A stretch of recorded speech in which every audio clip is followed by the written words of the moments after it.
네, 여러분. 천안의 법원 앞에 지한나 변호사 사무실. 어디 변호사 사무실을 가도 이렇게 예쁜 변호사 사무실은 없는 것 같아요. 근데 아직까지 커피 한 잔을 못 얻어 먹었습니다. 왜 그러냐면 2층에 갔다가 바로 1층에 내려오는 바람에 제가 커피를 너무 먹고 싶었는데 또 손님이 계신 거예요. 상담을 하러 오셨어요. 근데 제가 또 거기 가가지고 채신머리 없게 커피 한 잔만 주세요 이렇게 하기도 뭐했어요. 그 다음에 또 고민했던 게 뭐였냐면 또 못 먹은 이유. 앞에 메가커피가 있거든요. 법원 앞에 메가커피가 있고 그 다음에 바로 또 1층에 지하나 변호사 사무실이 있거든요. 그러니까 커피를 살라고 이제 갔더니 제가 또 고민이 되는 거죠.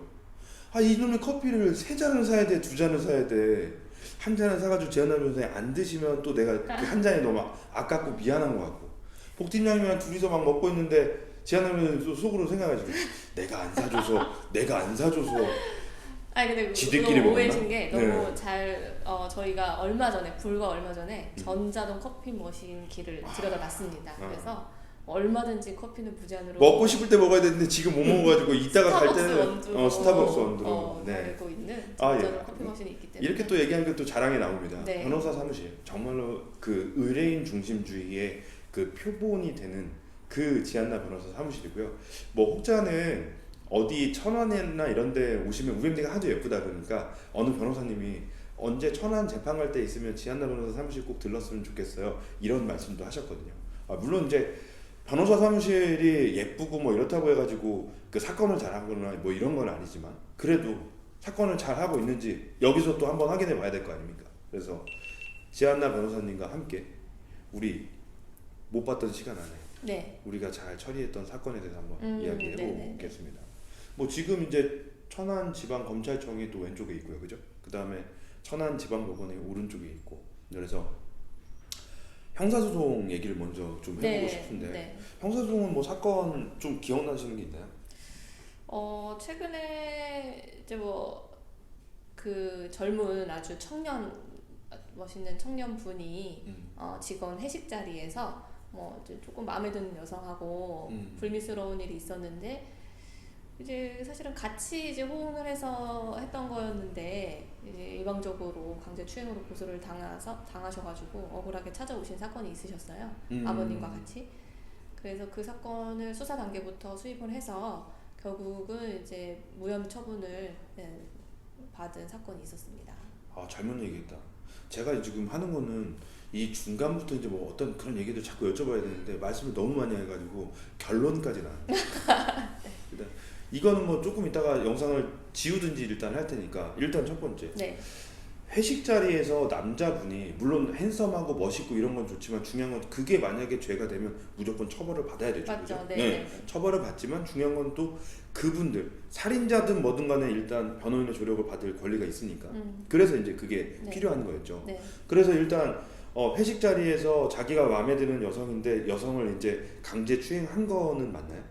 강제 추행이라고 보기보다는요. 그 여성분도 같이 이제 사실 그 자리에서 회식 자리에서 눈이 조금 맞으신 그래서 일단은 거죠. 그래서 예, 프라이버시가 있으니까 네. 안 되는 거죠. 그래서 어떤 행위가 강제 추행인가요? 뭐 우리끼리는 정확하게 영상을 통해서 강제 추행에 대한 얘기를 해야 되니까. 네, 같이 입을 맞추시고 손도 잡으시고 네. 그런 행위가 있었습니다. 손을 잡는 것도 추행인가요?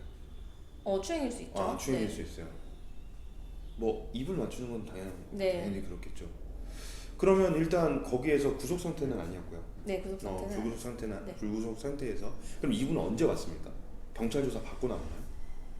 아닙니다. 경찰 조사 때부터 동행을 저희가 같이 했죠. 네. 그러면 그분은 좀 그 빠르게 대응을 한 네, 편이에요. 네, 네. 지한나 변호사를 어떻게 알고 찾아왔습니까? 그 어떻게 그 아버님께서 공무원 분이셨는데 이렇게 주변에 뭐 이제 변호사님들을 여쭤보시다가 어떤 동료분이 추천을 해주셔가지고 오시게 됐다고 들었습니다. 뭐 일단 제가 좀 조심스럽게 말씀을 드리지만 여성 변호사인데 네. 남자 그 의뢰인이 만약에 엄청나게 진짜 그 기소유예 사안이 아니라 진짜 처벌을 받아야 된다 그러면 그거에 대한 거는 잘못한 일이라고 분명히 얘기하시죠. 그렇죠. 예. 왜냐하면 이게 영상을 보시면 네. 잘 됐어요, 승소 사례가 됐어요. 그러면 그분이 마치 착한 사람인 양 이렇게 오인하시는 게 있어서 우리가 좀 미화한다라는 그런 얘기들이 많이 있어요. 맞아요. 그래서 이 미화는 조심스러운 겁니다. 이건 미화가 아니라 중요한 거는 사람을 살인을 하든 어떤 사건이든 간에 중요한 거는 그들 또한 변호사를 선임할 권리가 있고요. 그 다음에 변호사의 조력을 받을 그런 권리가 있거든요. 그래서 그 안에서 그분이 원하는 정도의 그런 자기가 합당한 자기의 처벌을 받을 수 있는지에 대한 변호를 해야 되는 거죠. 그래서 일단 경찰 조사 당시에 같이 가셨나요? 같이 갔죠. 네. 좀 약간 어색하긴 했는데 그죠? 경찰 조사에 같이 가는 것이? 아니 그리고 또 강제추행 사건의 여성 변호사와 함께. 그러니까 그때는 뭐 여성 변호사, 남성 변호사 그런 게 없는 거죠. 그렇죠. 그냥 의뢰인을 그냥 위한 돈을 변호인으로서 벌니까. 가는 것이고. 그때 혹시 예. 그 해석의 차이거든요. 여성분은 그 상황이 강제성이 있었다라고 보는 것이고 같은 사건을 두고 이 남성분은 전혀 아니다. 그 전에 하기했던 분위기나 그 당시에 나눴던 대화나 그 신체 접촉이 나아가게 된 그런 경위가 너무 자연스럽고 상대방도 당연히 동의를 했을 것이라고 여겼다. 너무 억울하다. 이게 강제추행이면은 너무 그 남녀 사이에 그런 것까지 너무 깊숙이 개입하는 게 아닌가. 그러니까 뭐 양쪽 다 맞는 얘기를 하는 걸 수도 있는데 법률적인 판단이 들어가야 되는 부분이 있으니까 그런 부분에 조력을 하다 보면 뭐 딱히 여자 변호사, 남자 변호사라는 것보다는 법률가로서.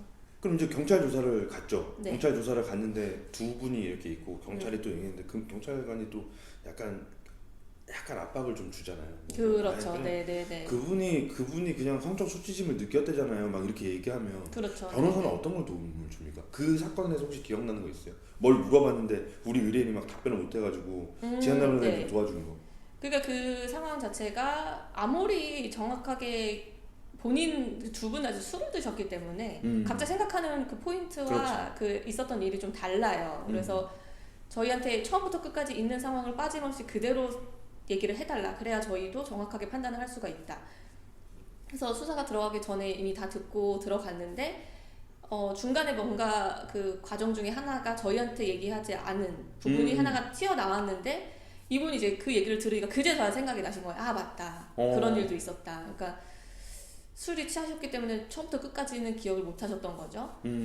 그러다 보니까 이제 조금 당황을 하셨고 이분도 저는 잠깐 쉬는 시간을 달라. 그리고 좀 안심을 시켰죠. 이거 괜찮은데 솔직하게만 말하면 된다. 여기서 뭐 거짓이 들어가거나 허위 사실을 얘기하면 거짓말이 거짓말을 낳기 때문에 그에 대한 반대적인 뭐 증거를 경찰 쪽에서 가지고 있을 수도 있는데 괜히 무섭다고 숨기고 거짓말한다고 잘못했다가 그 반대되는 증거가 나오면은 지금까지 우리가 사실대로 얘기했던 것까지 다 거짓말로 비춰질 수 있으니 그냥 기억 못할 수도 있는 거니까 마음 편하게 그냥 사실대로만 말씀을 하시면 된다라고 해서 이제 다시 복귀를 이제 수사 개시되면서 천천히 아까는 기억을 못했는데 아마 그게 맞다 사실대로 말씀하시면서 조금 그 상황을 만약에 그분이 혼자 있었으면 진짜 당황했겠죠. 그랬을 그죠? 것 같아요. 네, 거기에 그냥 경찰관한테 말리겠죠. 네. 근데 거기서 쉬는 시간을 달라고 했다지 않습니까?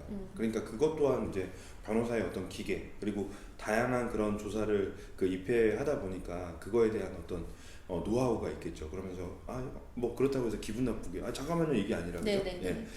형사님 저 조금 있다가 우리 의뢰인이랑 좀 말씀을 나누고 잠깐 쉬었다 가면 될까요? 그러면 또 안 쉬게 하는 경우도 있나요? 거의 다 근데 요즘은 이제 보안권이 보장이 되어 있으니까 네 그리고 이제 변호인이랑 그래도 상의를 할 시간을 주시는. 그러면 일단은 그 경찰 조사 단계도 되도록이면 우리 변호사와 함께 동행하는 게 더 유리하네요. 네. 그래서 일단 그렇게 하고 검찰 조사도 또 했나요? 다행히 경찰 조사를 잘 받아서 검찰에서는 추가 조사 없이 바로 그냥 기소유예가 기소유예는 아니고 아예 무혐의로. 무혐의요? 네, 무혐의. 무혐의. 죄송합니다.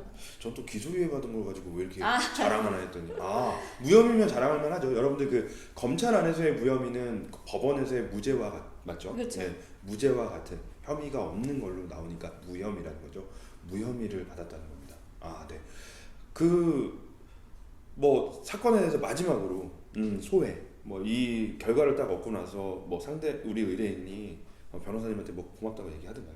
그렇죠. 이제 어떻게 얘기해요? 이게 사실은 만약에 인정이 됐다면 또 엄청나게 앞으로의 인생에 너무 큰 결과를 미칠 수 있는 그런 사건이거든요. 요즘은 성범죄가 워낙 엄하게 다뤄지고 있고 또 그 피해자의 진술을 또 되게 유력하게 보고 있기 때문에 좀 저희도 이거는 만약에 기소가 되면은 정말 힘들겠다라는 생각을 했는데 다행히 불기소가 돼서 다행이었지만 이분이 만약에 법률가의 조력을 받지 않고 그냥 괜찮겠지 하고 혼자 대응을 하셨더라면은 조금 위험할 수 있는 부분도 있지 않았을까 그런 생각을 하고 있습니다. 혹시라도 중간에 이런 좋은 낭보, 좋은 쪽에 그런 얘기들이 많이 있다라고 하면 그 사무장님이나 뭐 변호사님께서 저희한테 또 이렇게 승소 사례나 이런 것들을 좀 알려주시면 저희가 네. 더 많은 분들한테 알려드릴 수 있게 네. 그렇게 준비할 수 있도록 하겠습니다. 이게 또 이제 조심스러운 게 피해자 입장에서는 또 그렇게 생각할 수 있거든요. 그렇죠. 이거 진짜 강제성이 있었는데라고 생각할 수 있는데